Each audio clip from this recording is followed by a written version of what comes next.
Hello there. As you can see from this thumbs up fellow, I'm going to be talking about sunscreens.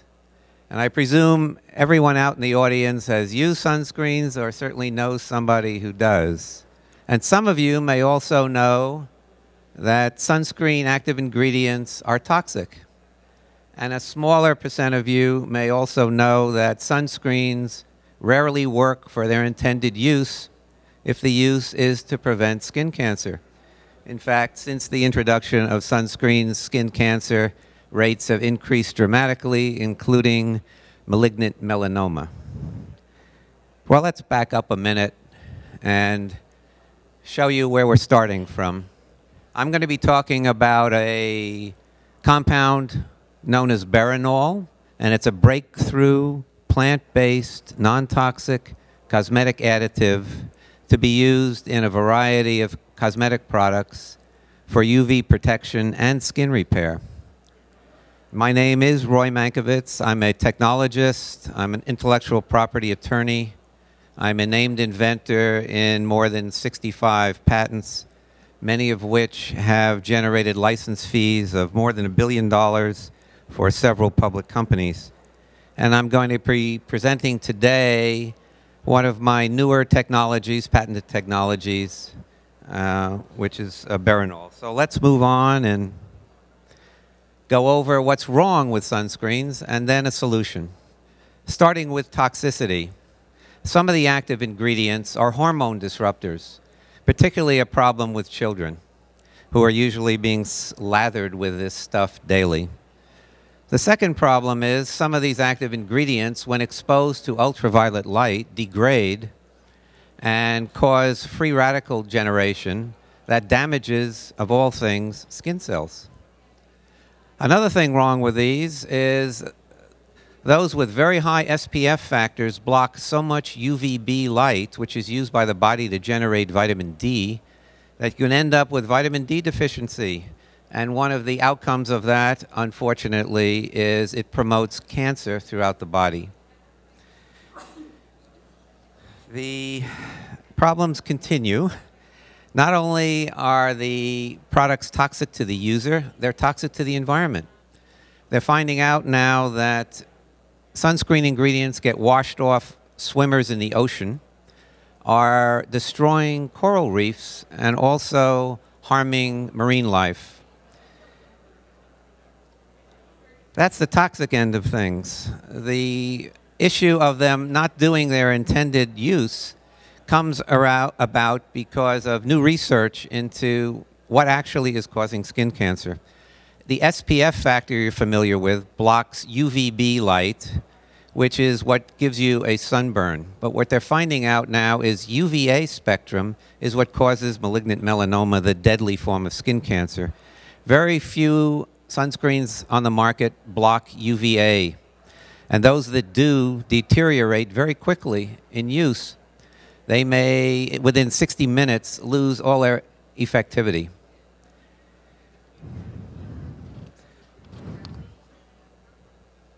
Is there a solution?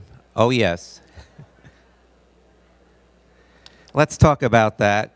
And one way to look at how this solution was developed is, how do plants protect themselves against UV damage? After all, they're sitting in the sun day after day for decades, even 100 years, and they don't burn up. Well, the answer is cyanins. Anthocyanins, beta-cyanins, these are the compounds in plants that give them color. They make blueberries blue, raspberries red. The red leaves of autumn, the redness in those leaves are cyanins. And cyanins in plants act as a screen, ultraviolet screen. You can tell by their color. They would be an excellent UV filter because of their redness. And they also somehow protect the plant tissues from UV damage. Well, lo and behold, when cyanins are used on humans, topically, they do pretty much the same thing. Not only do they act as a filter for ultraviolet light, they also interrupt the reproductive cycle of DNA-damaged skin cells, including skin cancer cells. They stop the reproduction of those cells, allowing tissue repair. This is the first ingredient that does both, acts as a filter and does skin repair. Because of that, you can imagine you could use this compound after you've been in the sun, and it continues to repair damage that may have occurred during your exposure. This is so non-toxic, it's edible. In fact, many people know, eat your blueberries every day. Well, you're taking in cyanins big time. So this is so non-toxic. If it's flavored right, you could be eating the sunscreen if you get hungry at the beach.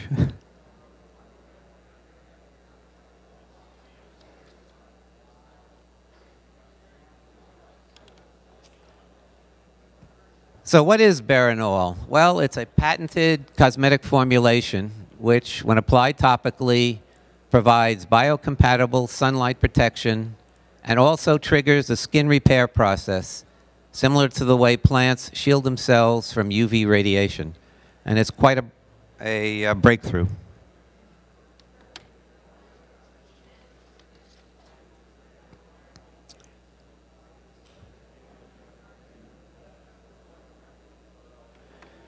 And as I already said, it solves several of the challenging problems plaguing sunscreens today.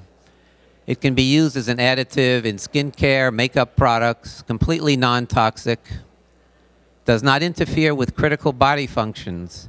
The SPF factor, which is critical to today's commercial sunscreens, is of little importance, actually, in this new compound, so that it can be formulated where you can still get vitamin D production while you're using it and still protect the skin.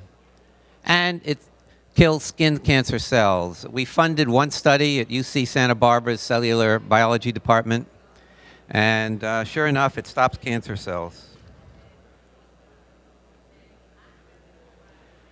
And it can be used, as we said, in a variety of products, all kinds of makeup and skincare products. And the offer is one of license or acquisition of intellectual property. The financial potential is somewhat incredible. It's a multi-billion-dollar industry. In good hands, it's a blockbuster additive. And the assets we are licensing is an issued patent, broadly covering the process, pending patent application, the trademark application for Berrynol, and domain names. So come by to our booth 210 right down there and sign up for a free sample. Thank you.